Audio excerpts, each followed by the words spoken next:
ഇത് മാസ് മോട്ടോഴ്സിൽ നിന്നാണ് നമ്മുടെ ഹോണ്ട ആക്റ്റീവ വണ്ടിയുടെ വർക്ക് കംപ്ലീറ്റ് ആയിട്ടുണ്ട്. അപ്പോൾ അതിനകത്ത് നമ്മൾ ചെയ്തേക്കണ എഞ്ചിൻ വർക്കായിട്ടാണ് നമ്മൾ ചെയ്തേക്കണത്.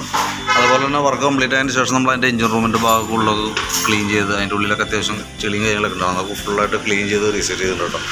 അപ്പോൾ ഞാനത് ചെയ്തേക്കണതിൻ്റെ മാറ്റിയേക്കണ പാർട്സുകളുണ്ട്. ഇപ്പോൾ സെൻട്രൽ കവർ ഡാമേജ് ഉണ്ടായിരുന്ന നമ്മളത് ചേഞ്ച് ചെയ്തിട്ടുണ്ട്. പിന്നെ അതേപോലെ തന്നെ സിലിണ്ടർ, പിസ്റ്റൺ, അതിനോടനുബന്ധിച്ച് തന്നെ ബെൽറ്റിൻ്റെ ഇത്, ഗിയർ ബോക്സിൻ്റെ ബെയറിങ്ങുകൾ, ക്രാങ്ക് ഷാഫ്റ്റിൻ്റെ ബെയറിങ്, ഇതൊക്കെ മാറ്റിയേക്കണ ഐറ്റംസാണ് ഇത് കേട്ടോ. അപ്പോൾ നിലവിൽ നമുക്ക് 1 ഇയർ വാറണ്ടിയാണ് ഓൾറെഡി എൻജിൻ വർക്കിന് വരാം.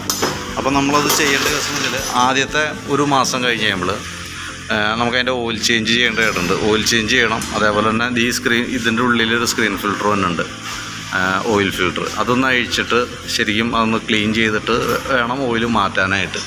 പിന്നെ അതുപോലെ തന്നെ നമുക്കൊരു ഏകദേശം 1000 കിലോമീറ്റർ കഴിയുമ്പോഴത്തേക്കും തന്നെ ഈ ഹെഡിൻ്റെ ഈ ഭാഗത്ത് ചെറുതായിട്ടൊരു വാൽവിൻ്റെ അടി കാണിക്കും. കാരണം അത് നമുക്ക് സെറ്റ് ചെയ്താണ്. ഇപ്പം നമ്മൾ ഒരു പ്രാവശ്യം സ്റ്റാർട്ടിങ്ങിലിട്ട് നല്ല രീതിയിൽ ഹീറ്റാക്കിയതിന് ശേഷം ഒരു പ്രാവശ്യം സെറ്റ് ചെയ്തിട്ടുണ്ട്. പക്ഷേ എങ്കിൽ കൂടി ചെറുതായിട്ടൊരു അടി കാണിക്കാനായിട്ട് സാധിക്കും. നമ്മൾ അഴിച്ചിട്ട് സെറ്റ് ചെയ്ത് തരണം. അങ്ങനെ കംപ്ലയിൻ്റ് അല്ല, അത് ഓൾറെഡി നമുക്ക് അങ്ങനെ വന്നൊരു ഇതാണ്. അപ്പോൾ അതൊന്ന് സെറ്റ് ചെയ്ത് കൊടുക്കേണ്ടി വരും. പിന്നെ അതേപോലെ എഞ്ചിൻ ഓയിൽ മാറും. അതൊക്കെയാണ് മെയിനായിട്ടുള്ളത്.